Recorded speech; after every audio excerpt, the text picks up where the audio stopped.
What happens when a tenant needs an emergency fix in the middle of the night? Do you have a story to share? A toilet overflowing? Something like that. What happens?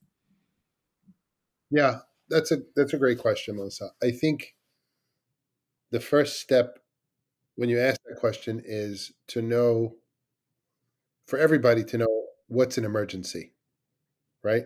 And I think people use that word too loosely, and it's nice to make sure you define for yourself as a landlord and for the residents, hey, these are emergencies. Like, what's an emergency? Emergency is no power. That's for sure an emergency, right? No Mhm. heat in the winter, an emergency. No, no water, an emergency, right? A cockroach, not an emergency. Emergency, right? Right. Broken kitchen cabinet door, Not an not an emergency. emergency, right? Mhm. A crack in something, not an emergency, right? But for certain people, and we all know why, certain people are like, look, everything's got to be in a certain place, and to me, it's an emergency if everything is not perfectly done. So Mhm. we all, we understand that everyone's different, but there are things that are emergencies. For example, what happened? I have a couple of examples recently. One was, and it happened to be one of my employees was living in an apartment, and in the middle of the night, his ceiling was leaking because we had Oh. like a backup on the roof, and it was literally leaking onto his bed. I mean, it's an emergency because it has to be dealt with right away. Like it's like, and it can get worse and worse. So that's what we do there is what my wife says, and this is really the landlord's life is like you're on call 24 hours a day because Mhm.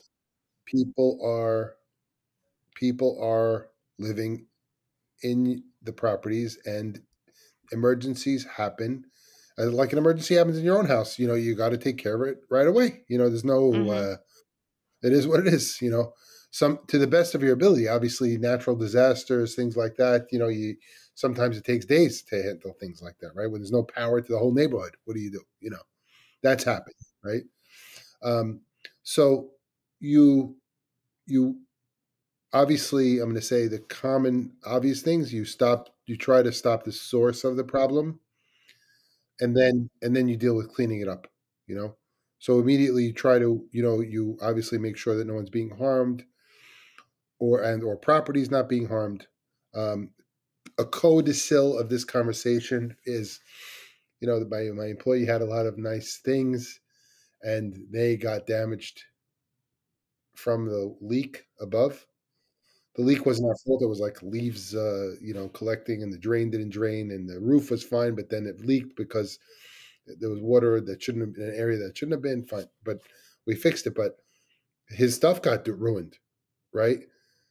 And and and and he's telling me, "Oh, I have these things." I'm like, honestly, you're supposed to have renters insurance. It's not expensive to have renters insurance relative to the cost of your apartment. These days, renters insurance you can buy for $200 a year, and it covers your stuff. So we had this in earlier episodes, but you're like, "Oh, what about my stuff?" And I'm like, renters should have renters insurance because it's a very low cost, and it's in the lease like that we have. It's a very low cost for you to have, and if something happens, uh, the landlord doesn't cover your stuff. Okay, so Right. you gotta. There's companies that do that. It's a low cost thing to have, right? So I Mhm. encourage everyone to have. So being attentive to the emergency, knowing that they do happen, having a protocol as far as a landlord owner. If I'm not available, I mean, I have a team of people. Like I have a guy that's on call, and if you can't get him, you get Mm. somebody else. Mhm. Worst case scenario, obviously, it's an emergency. You call the fire department or something like that. That's crazy, but because they Yeah. knock in the walls and ask questions later. You know, Right. Like, do you have a super on call 24/7 or multiple Yeah, supers? we have a rotation. So they are on call. I didn't know that. That's Yeah, very interesting. yeah, yeah, and we have weekend guys. We say, okay, whose turn is it? We like go on like a rotation. Um, but yeah, I mean, these things happen, and sometimes we got to get up in the middle of the night and to deal with them. And I had the another. chain go ahead. Yeah, go ahead. No, you. No, I was gonna say the chain of command would be the renter would call you, or they would call someone on your team, and then you would deploy a super or the professional, right? It used to be when I had less properties, they would call me, and then now I have. Um, they can they the super on call gets the emergency line gets dials a super on call. We have like a system where after hours, if someone calls, it goes directly to the super. There's other people also on the in our phone system. So we have a property manager, that's supervisor, other people. So usually get a hold of somebody in pretty short order.